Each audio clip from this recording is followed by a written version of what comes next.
We have fun on this program. And we also have fun with a little segment we like to call All the Takes with Patrick Egan. Patrick, good morning. Hello. Hello, sir. Hi, Pat. The mafia is a fascinating entity. Not touching this story. I myself have seen more than 5 Marty Scorsese movies. Would so you eat Tony's meatballs? You consider myself my short Irish ass an expert in the field. The mob is all over the country, still operating, still going strong. Kind of like 7-Elevens. You don't see them often, but they're there. Yesterday, we found out that Philadelphia has by far the best mob. That's the only conclusion a sane person could gather from yesterday's indictment of 15 Philly mobsters.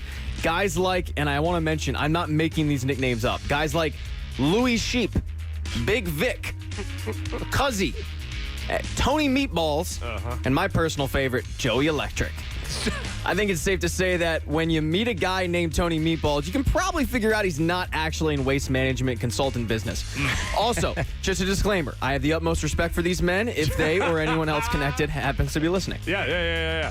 I think Graf sent me the story yesterday on social media saying, would you have this man's meatballs? The answer, still no. And I have a feeling. Wait, if Tony Meatballs offers you a meatball, you have to try it. Absolutely. I think Tony Meatballs would understand. He earned that nickname, Mark. Well, do you value your fingers? Do I value my fingers? I think he would understand. He was like, no, you can't have my meatballs. That's crazy. My dad was covering the mafia when he worked for the Daily News. Okay. There was an informant that turned that my dad was going out to dinner with because they were doing a series of stories. Yes. Guy picks my dad up. They go for a drive. They're going out to eat dinner. They're driving. Says, in my line of work, you never skimp on a meal. We're going somewhere good. Nice. Yeah. My dad said he shook a little bit. Yeah. Much all talked about. I started watching, I think it's called like Mafia City on Netflix or Mob. Are you talking about the New York Fear City. City on Fire. No, it's Fear City. Fear City. It's very good. It's a 5-part documentary, but it's all about how the mob took over. Yeah. So good luck to those guys. I think we talked about it on the air a while back. My favorite part, not to ruin it, but just to let you know what this does, it talks about the first bugs that they planted on Mafia Dons and stuff. Yeah. And the one guy that planted the first bug acted like a TV repairman. Yeah. And they messed with the signal, the Mafia Don. And he went to the house, and literally the Mafia Don's bodyguard stood there holding the flashlight as he implanted the bug in the TV set. The same guy also acted like a phone repair guy. Yep. To try to bug. So it was like he just kept going back as different jobs. Yeah, you got a different job. Now I'm working with the TV company. Yeah, but by the way, I mean, we're talking about this like the Mafia's real. It's not even real. It's all a myth. Yeah, okay. Good luck to those guys. Tony Meatballs, his name is Pat Egan. No, it's not. All right, we'll move on. Say what you want about LeVar Ball's methods, but they did work. Not so much in the clothing business, where the Big Baller brand has an F rating with the Better Business Bureau, but more so the training his kids for success. The Ball brothers became the first brother combo to go top 3 in the NBA draft last week, with Melo going to Charlotte. But that's not the only accomplishment, according to LeVar Ball. All my boys will potty train by 10 months. Yeah, apparently, as he just said, all his boys were potty trained by 10 months. It's not like LeVar Ball isn't prone to a lie or two. He's said he's never lost a one-on-one game. He beat Michael Jordan, etc. In fact, the guy's a walking Maury Povich episode. That was a lie. But okay, go ahead. Yeah. His methods as to how he allegedly got 3 children under the age of 1 to be potty trained it was an interesting strategy. He allegedly would wake all of them up in the middle of the night and park them on the toilet until they went to make sure his wife was on the same page. When she went out with the boys, she was instructed to go to the bathroom at each individual spot so they wouldn't go in their pants. I guess LeVar Ball never got the memo. Everybody pees their pants. It's the coolest. You ain't cool unless you pee your pants. Now, I didn't really believe the 10 months claim, but do you guys believe this? No. Don't pee on my leg and tell me it's raining. How the big bathroom baller potty train his boys? Is that a... Yeah, he's a liar. Yeah, that's a lie. As a father of a near 19-month-old, yeah, there's no way that's true. He is the BSer of BSers, man. Yeah. And Michael Jordan needs to play him in one-on-one. 10 months is when they literally start lifting their head up. Yeah, I thought about this. The more and more I thought about it, I go, wait, 10 months. They fall in the toilet. You- in 10 yeah, months. they're not. They Yeah, can't they're support themselves. No, they can't support themselves. They have no. How do they tell them? They just like point. Oh, yo, time for me to go. Put me on the like. They just hit their Deion Sanders Dookie drop. Stop it. We got my kid a little urinal to practice Oh, in. yeah. Yeah, he's taken to not practicing at all, wearing it as a hat, looking like a constable from Wait, your from kid's England. like 4. No. No, he's like 2. No, he's the same size as me, but he's actually 2. We'll move on. Well, hold on. Okay, we're back. He's got to play. Jordan has to play him in one-on-one. Yes. Well, yeah, they can do it now. He's got one of his kids. Exactly. And by the way, I was having this conversation kind of yesterday with my buddy who has 3 sons, and I said, in all honesty, when do you start toilet training? He said, girls at 2, boys at 3, because boys are dumb. And I went, okay, yeah, that makes sense. Yeah. To your point, though, about him playing Michael Jordan one-on-one, apparently he's backing up the goalpost, saying how he wants money to do it. He wants a lot of money to do it. Because he's going to get of course. embarrassed. Of course, yeah, exactly. It's not going to end well for him. He knows. He never expected this. Normally, I'm There's entertained. 30 NBA teams, and of course, Michael Jordan's team ends up picking his kid. He never expected that. I'm usually entertained by complete ass clowns. This guy is more of an ass than the guy at Wawa in Florida. Put it that way. That was no, a big that ass. no, that guy was great. Yeah, I like that he had the tramp stamp, too. Oh God, I didn't look that long. Oh yeah, no, he has a yeah. massive Oh, back yeah, tattoo. You have to watch closely when the shirt yeah. goes up. Yeah. Massive back tattoo. Oh, and it's all I huge. could think of was that wasn't a tramp stamp. Yeah, Yeah, it was a back Well, tattoo. it's back. Yeah. It was a tramp It's stamp. not It was a tramp lower stamp. back. If you had a lady, It was in the she middle of had the on her back. it's a bullseye for every single female that was watching that video. She knows what's up. If that's a tramp stamp, then that woman's Oh, whoa, breaking you in wait. half. Yeah, all the females in Florida know what's up when they see that. Was it a tramp stamp? 610. All right, legit question. Was it a tramp stamp? Yes, it was a male tramp stamp. No, that's a. It was No, too it's low. yes. No, too No, low. it was middle of the back. You got lost in the fupa. It wasn't. It was high as you think. Technically, It's not a well. It could It be. can be. It was. can be. in Webster's dictionary of a tramp stamp, it doesn't apply. But because of Yeah, it's the a back circumstances, it's a tramp stamp.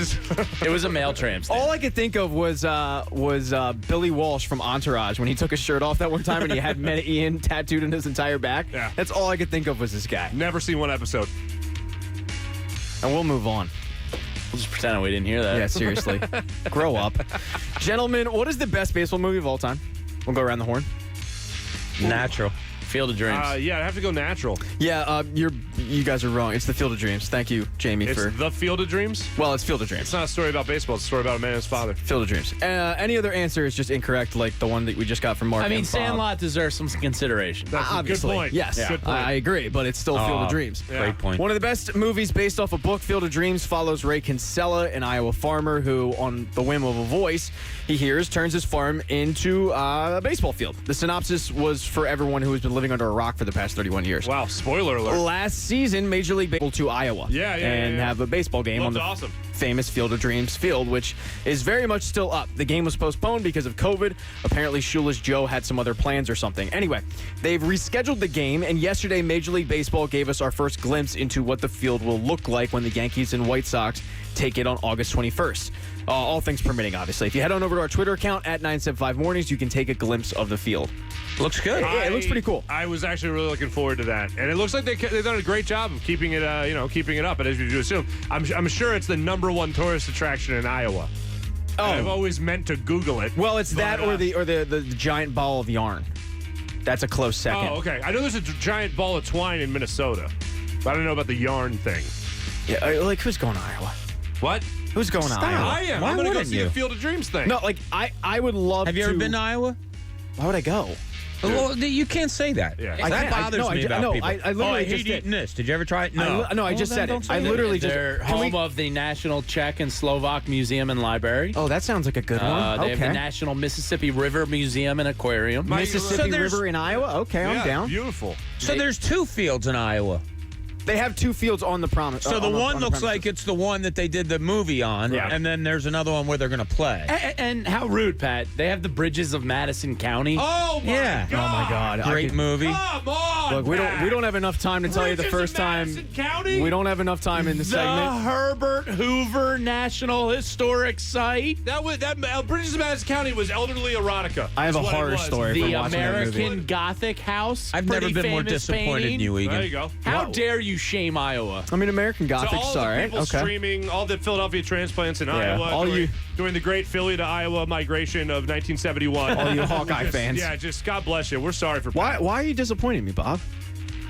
Your Iowa hate. I'm just disappointed. My hatred. It's Thanksgiving and Iowa, the 2 things You don't I like can't corn? stand. You don't like corn? Yeah, go ahead. You keep talking. brought up the Bridges of Madison. It's just, I'll tell you guys off air that story. Yesterday, we told you about ultra football guy Dabo Sweeney. He's here to do 2 things. He's here to cash $200,000 incentive checks on the backs of free labor, and he's here to explain the nickname Dabo. He's a football guy, old school. You're bleeding? Suck it up. Torn ACL? Grit your teeth. COVID? Rip some dirt on it. Put some Windex on it. If you missed our story yesterday, to quickly recap, Clemson flew down to Florida State with a player who the day before the game tested positive. Game was canceled. And ultimate football guy Dabo Sweeney thought it was ridiculous, saying that if Florida State wanted to reschedule the game, they would be flying up to Death Valley paying their own way. Well, Mike Norvell, the head coach of Florida State, fired back. Quote, "Football coaches are not doctors. Some of us might think we are, but there's a reason why medical advisors make decisions based on information that is provided." Basically telling Dabo Sweeney, shut up, you soy boy simp. You ain't a doctor. Your name's Dabo. Slow your roll. And personally, I'm taking Norvell in this fight. Not just because, I agree with him, but Mike Norvell's college pick when he was a wide receiver is legendary. We talked about it before. We told you about a kid who actually got that pick tattooed on his body after Florida State upset UNC. So Was it a tramp stamp? it wasn't. It was on his thigh, I think. So we'll give this point to Norvell. Okay. And we'll move on. Athletes have had success after playing sports. It's not uncommon, but always fascinating when you find out some are making more money post-playing days, whether it's John Elway with car dealerships or Peyton Manning with Papa John's or even Sam Hurd with drug trafficking. Yes, sometimes these athletes are businessmen, and one of those guys is apparently David Beckham. Former Manchester United star is the cover athlete for EA Sports FIFA 21, and EA backed up the Brinks truck to get Mr. Posh Spice on the cover to the tune of $53 million over 3 years. Get the hell out of here. This deal is worth so much that his little pixelated self is making more money than his actual self made when he was playing for Manchester United. Oh, my God. I hope the Union players are taking notes, but what would be your first purchase? $53 million? Yeah, over 3 years. Well, I ain't the question. It's $53 million. No, it's $53 million. It's guaranteed. I'm such a simple guy. I go house down the shore. Yeah. Mansion down the See, shore. I'd go lake house. See you later, folks. Yeah. I'm out of here. Yeah, I'd either go mountain or shore, and then I'd get a new ping pong table for that bad boy. I'm sorry, what?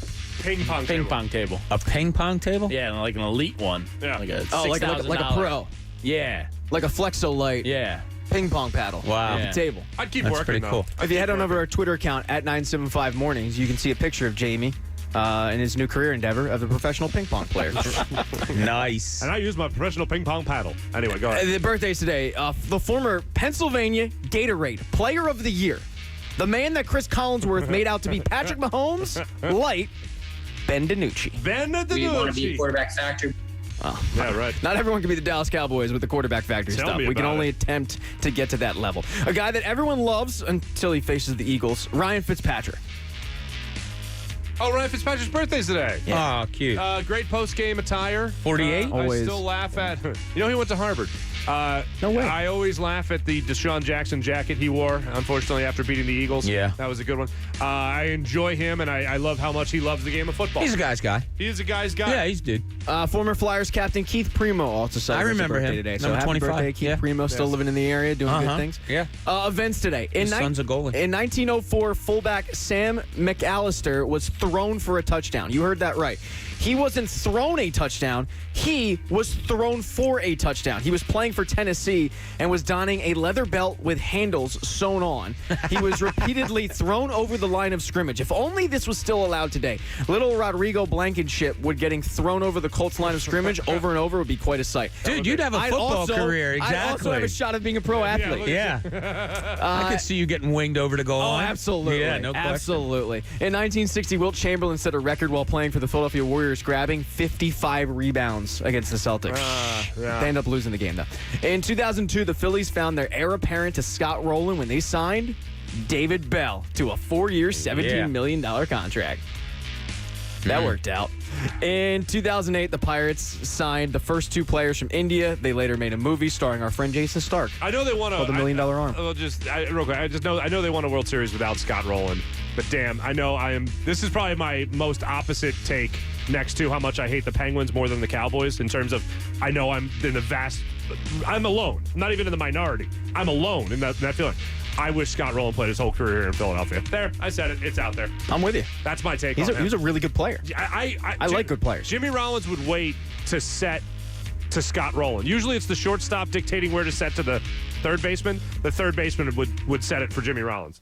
That's how great he was. And wow. And that's the end. That wasn't abrupt. Yeah, seriously. That's all it takes. Pat, What do you got? Pat ran out 1963, Jack Ruby killed Lee Harvey Oswald live on television 2 days after Lee Harvey Oswald assassanated me. Pretty big deal, Pat. That's why I'll never hang out with club owners. I don't trust There them. you go. And Pat? Come on, you got to finish it. I don't know. Oh, I'm sorry. On that is all it takes. And by the way, just LeVar Ball pissing his pants. No, you led with the Mafia, you jerk. Anyway, also, good luck to the Union tonight. Mark Farzetta with Bob Cooney and Jamie Lynch. Mornings on 97.5 The Fanatic. Philadelphia.